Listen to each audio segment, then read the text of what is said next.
Hi friends, स्वागत है आप सभी का। एक बहुत बड़ी भर्ती निकल करके आई है। बात करेंगे हम लोग सीआरपीएफ के बारे में।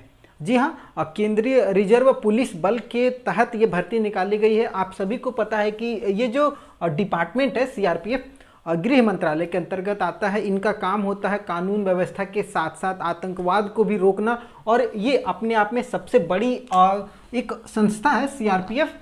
इसके अंतर्गत भर्तियां निकलते रहती हैं, और अभी जो भर्ती निकल करके आई है वो बात करेंगे असिस्टेंट सब इंस्पेक्टर की और हेड कांस्टेबल की। ये दो टाइप का आपको पोस्ट देखने को मिलेगा। और टोटल सीट की अगर मैं बात करूंगा तो 143 सीट है आपका असिस्टेंट सब इंस्पेक्टर, जिसमें स्टेनो की भर्ती है। 143 टोटल सीट है।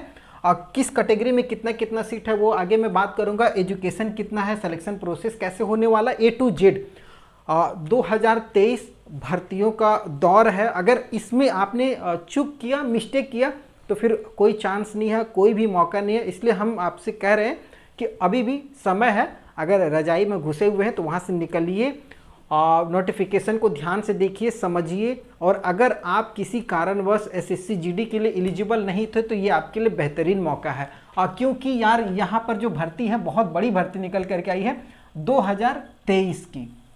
इसका शॉर्ट नोटिफिकेशन, छोटा सा नोटिफिकेशन जारी किया गया है। हेड कांस्टेबल मिनिस्ट्रियल की बात करेंगे तो 1315 पद है टोटल। अगर ये आप टोटल दोनों को मिला देंगे तो 1300 इधर हो गया, 100 इधर हो गया, 1400 और 1475 के लगभग में कोई सीट है। 75 या 60 ऐसी कुछ सीट है। आप पूरा कैलकुलेट कर लीजिएगा। ये पूरी भर्ती निकल करके आई है। ध्यान दीजिएगा, केवल इंटरमीडिएट पास आउट कैंडिडेट जो 12th पास आउट किसी भी बोर्ड से हो, 12th पास पे, ये अपने आप में अच्छी और बड़ी भर्ती है। क्योंकि ये यार एएसआई का पद आपको मिल रहा है और हेड कांस्टेबल का पद मिल रहा है। और ये दोनों पद अपने आप में काफ़ी वैल्यूएबल है, क्योंकि आप जीडी में नहीं हैं। और फॉर्म का स्टार्ट डेट ध्यान दीजिएगा, ये बहुत इंपॉर्टेंट है। अगर मोबाइल में अलार्म लगे या कुछ भी लगे तो इसको लगा लीजिएगा। 4 जनवरी 2023 से ये फॉर्म भरा जाएगा। आज 27 तारीख है, 4 दिन इधर 3 दिन उधर, 7 दिन के बाद मतलब एक सप्ताह आपके पास समय है। 4 जनवरी 2023 से फॉर्म भरा जाएगा। 25 जनवरी फॉर्म का लास्ट डेट रखा गया है। केवल 12th पास, कोई एक्स्ट्रा क्वालिफिकेशन नहीं। हाँ, अगर आप स्टेनो के लिए अप्लाई करते हैं तो स्टेनो का एक सर्टिफिकेट आपके पास में होना चाहिए। स्टेनो का मतलब स्टेनोग्राफर सभी परिचित है। हिंदी में 25 वर्ड पर मिनट, इंग्लिश में 35 वर्ड पर मिनट टाइपिंग आनी चाहिए कंप्यूटर पे। ठीक है। अब एज बहुत इंपॉर्टेंट है, ध्यान दीजिएगा। किनका किनका एज एलिजिबल है वो ध्यान दीजिएगा। मिनिमम बोला गया है कि 18 से 25 साल, कम से कम 25 और ज़्यादा से ज़्यादा कम से कम 18 और ज़्यादा से ज़्यादा 25 साल। ठीक है। 18 तो हर जगह रहता है, मिनिमम है, और 25 साल मैक्सिमम होना चाहिए। अगर डेट ऑफ बर्थ की मैं बात करूंगा तो कब आपका डेट ऑफ बर्थ होना चाहिए वो भी थोड़ा सा ध्यान से देख लीजिए। 26 जनवरी 1998, जी हाँ, 26 जनवरी 1998 से लेकर के 25 जनवरी 2005 के बीच में अगर आपका डेट ऑफ बर्थ है या ये दोनों भी है तो आप इस फॉर्म को भर सकते हैं जनरल कैटेगरी के लिए। जी हाँ, जनरल कैटेगरी के लिए। समझ में आ रहा होगा। 18 से 25 ये जनरल कैटेगरी के लिए है। अगर कट ऑफ की बात करेंगे तो 25 जनवरी 2023 तक आपका 18 साल कंप्लीट हो जाना चाहिए, और 25 साल से ज़्यादा नहीं होना चाहिए जनरल कैटेगरी में। हाँ, SC ST अगर आप कैंडिडेट हैं तो आपको 5 साल की छूट मिलेगी। OBC को भी 3 साल की छूट मिलेगी। और इस पूरे फॉर्म को मेल एंड फीमेल, पुरुष और महिला कोई भी भर सकते हैं। मेल एंड फीमेल दोनों एलिजिबल हैं फॉर्म को भरने के लिए। तो यहाँ तक आपको अपनी क्राइटेरिया समझ में आ गई होगी।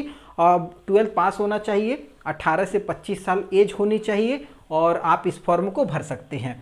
एजुकेशन आपको मैंने बता ही दिया, 12th पास पे है। ऑल इंडिया किसी भी बोर्ड से हो, CBSE ICSE कोई भी बोर्ड हो, सब चलेगा। अगर स्टेनो पे भर रहे हैं तो स्टेनो का एक सर्टिफिकेट होना चाहिए। इसमें कोई सर्टिफिकेट की जरूरत नहीं है। मिनिस्ट्रियल वाले हेड कांस्टेबल में मेल फीमेल दोनों अप्लाई करेंगे। कैटेगरी वाइज सीट को ध्यान से देखिएगा, किस पोस्ट में कितनी कितनी कैटेगरी में कितना कितना सीट है। और देखिए, अगर मैं बात करूंगा ASI असिस्टेंट सब इंस्पेक्टर की, तो जनरल में ध्यान दीजिएगा 58 सीट है। EWS के लिए 14 सीट है। OBC के लिए 39 है। SC के लिए 1 सीट है और ST के लिए 11 सीट टोटल रखा गया है। अगर टोटल की बात करेंगे तो 143 सीट टोटल निकल करके आएगा आपका एएसआई असिस्टेंट सब इंस्पेक्टर के लिए। उसके बाद बात करेंगे हेड कांस्टेबल मिनिस्ट्रियल के पद के लिए। तो हेड कांस्टेबल में अगर जनरल की बात करेंगे तो 532 सीट है, ईडब्ल्यूएस के लिए 132 है, ओबीसी के लिए 355 है, एससी के लिए 197 है और एसटी के लिए 99 सीट है। और टोटल बात करेंगे तो आपका 1315 टोटल सीट है हेड कांस्टेबल मिनिस्ट्रियल में, और सबसे ज़्यादा सीट है। और जनरल वाले ध्यान दीजिएगा, हर कैटेगरी में लगभग ज़्यादा सीट दिया गया है। अब इम्पॉर्टेंट है हाइट, चेस्ट, ये भी देखना है कि भाई कितना होना चाहिए। तो मिनिमम हाइट बोला गया है, अगर पुरुष कैंडिडेट हैं, जनरल में आते हैं, ओबीसी में आते हैं, ईडब्ल्यूएस में आते हैं, तो आपके लिए 165 सेंटीमीटर हाइट मिनिमम होनी चाहिए। और चेस्ट की बात करेंगे तो 77 सेंटीमीटर आपका चेस्ट होना चाहिए। अगर इतना है तो आप एलिजिबल हैं। अभी ये शॉर्ट नोटिस जारी हुआ है, फुल नोटिफिकेशन जारी होगा तो मैं इस पर एक और वीडियो बनाऊंगा। अगर इसमें कोई चेंजेस होता है तो मैं आपको ज़रूर बताऊंगा। अब बात करेंगे महिलाओं के लिए। अगर महिलाएं जनरल, ओबीसी, ईडब्ल्यूएस कैंडिडेट हैं तो ध्यान दीजिएगा, एससी वाले भी ध्यान दीजिएगा, 155 महिलाओं के लिए चाहिए हाइट, 155 सेंटीमीटर होनी चाहिए लड़कियों को, और चेस्ट वगैरह के यहाँ पर कोई रोल नहीं है। एसटी कैंडिडेट जो भी है वो थोड़ा सा ध्यान दीजिएगा, उनके लिए हाइट में छूट है, 162.5 सेंटीमीटर एसटी को हाइट में छूट दी गई है। और चेस्ट की बात करेंगे तो 76 सेंटीमीटर एसटी को चेस्ट होना चाहिए। हाँ, चेस्ट में आपका 5 सेंटीमीटर का एक्सपेंशन मतलब फुलाव होना चाहिए। तो 77 है, जैसे अगर आपकी हाइट तो 5 फुलाइएगा तो 82 सेंटीमीटर आपकी चेस्ट हो जानी चाहिए। ये आपका बेसिक जो रिक्वायरमेंट है वो यहाँ पर कंप्लीट हो जाती है। 12th पास आउट कैंडिडेट 18 से 25 साल एज होनी चाहिए। अगर 165 सेंटीमीटर हाइट है तो आप इस फॉर्म को भर सकते हैं। और सिलेक्शन का प्रोसेस क्या होने वाला है वो जनरली समझ लीजिए। देखिए, पीईटी और पीएमटी, फिजिकल इफिशिएंसी और फिजिकल मेजरमेंट, ये दोनों डिपेंड करता है कितना दिया जाएगा। तो ऐसे जनरली 1.6 किलोमीटर की दौड़ हो जाती है, ठीक है। और दौड़ आपको हो सकता है कि 5 मिनट या 7 मिनट ऐसे कोई समय दे दिया जाएगा। अभी फुल नोटिफिकेशन नहीं आया है, ठीक है। जैसे ही नोटिफिकेशन आएगा मैं इसके बारे में बता दूंगा। अगर दौड़ वगैरह पहले देता है तो आपका दौड़ और हाइट वगैरह मेजरमेंट यहाँ कंप्लीट हो जाएगा। उसके बाद एक रिटन एग्जाम होता है, या फिर अगर पहले रिटन ले लेता है तो रिटन आपका हो जाएगा। रिटन के बाद आपकी हाइट वगैरह मेजरमेंट हो जाती है। हाइट वगैरह मेजरमेंट होने के बाद अगर आप सब कुछ क्वालिफाई कर लेते हैं तब आपका एक स्किल टेस्ट होगा। स्किल टेस्ट स्टेनो वाले के लिए हुआ, और स्टेनोग्राफर में आपका हिंदी और इंग्लिश की टाइपिंग होती है, वो आपका स्किल टेस्ट में चेक कर लिया जाएगा। अगर आप वहाँ पर पास आउट हो जाते हैं तो आपका फिर एक छोटा सा डॉक्यूमेंट वेरिफिकेशन होता है। अगर आप मान लीजिए 12th पे हैं तो 12th और मैट्रिक का मार्कशीट वगैरह, रेसिडेंशियल सर्टिफिकेट अगर कास्ट में अप्लाई किए हैं तो वो आपके पास में होना चाहिए। ये सब चीज़ें आपकी डॉक्यूमेंट वेरिफिकेशन में चेक होंगी। उसके बाद एक फाइनल होता है छोटा सा मेडिकल, ठीक है। मेडिकल एग्ज़ाम हो जाएगा। अगर आप मेडिकल में भी क्वालिफाई कर जाते हैं पूरी तरीके से तो फिर आप सीआरपीएफ के जिस भी पोस्ट के लिए आवेदन करेंगे उसमें आप आवेदन कर आपकी भर्ती हो जाएगी। कुछ इंपॉर्टेंट पॉइंट्स है वो ध्यान दीजिएगा। देखिए, काफ़ी लोगों के मन में ये भी आ रहा होगा कि सर 2 पोस्ट है तो दोनों के लिए आवेदन क्या मैं डाल सकता हूँ? जी नहीं, आप पर एक व्यक्ति, एक पर्सन एक ही पोस्ट के लिए आवेदन करेगा।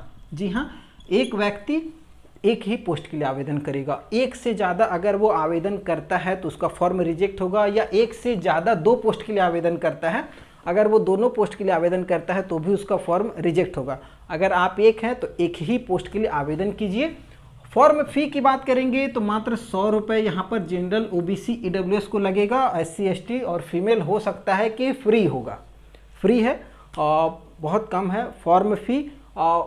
फॉर्म भरिएगा ज़रूर। देखिए, मौका है और ट्राई कीजिए। 12th पास पे बहुत कम ऐसी भर्तियां निकलती है। जनरली आप सभी को पता है कि ग्रेजुएशन पे इतना परसेंटेज होना चाहिए, ये वो होना चाहिए। यहाँ पर परसेंटेज का कोई रोल नहीं है। अगर आप पास आउट कैंडिडेट हैं, 12th पास हैं, तो आप इस फॉर्म को भर सकते हैं। ऐसी भर्तियाँ बहुत कम निकलती हैं और इस मौके को आपको पकड़ना है।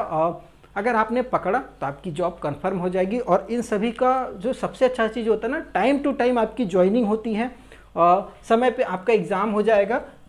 एग्ज़ाम होने के बाद आपका जो भी सिलेक्शन प्रोसेस है वो कंप्लीट कर दिया जाता है। अगर इसकी फुल नोटिफिकेशन या पूरी जानकारी आती है जैसे ही, मैं इस पर एक अलग और वीडियो बना दूंगा। वीडियो पसंद आया हो तो चैनल को सब्सक्राइब कीजिएगा। फिर किसी नए वीडियो में मिलते हैं, तब तक के लिए जय हिंद।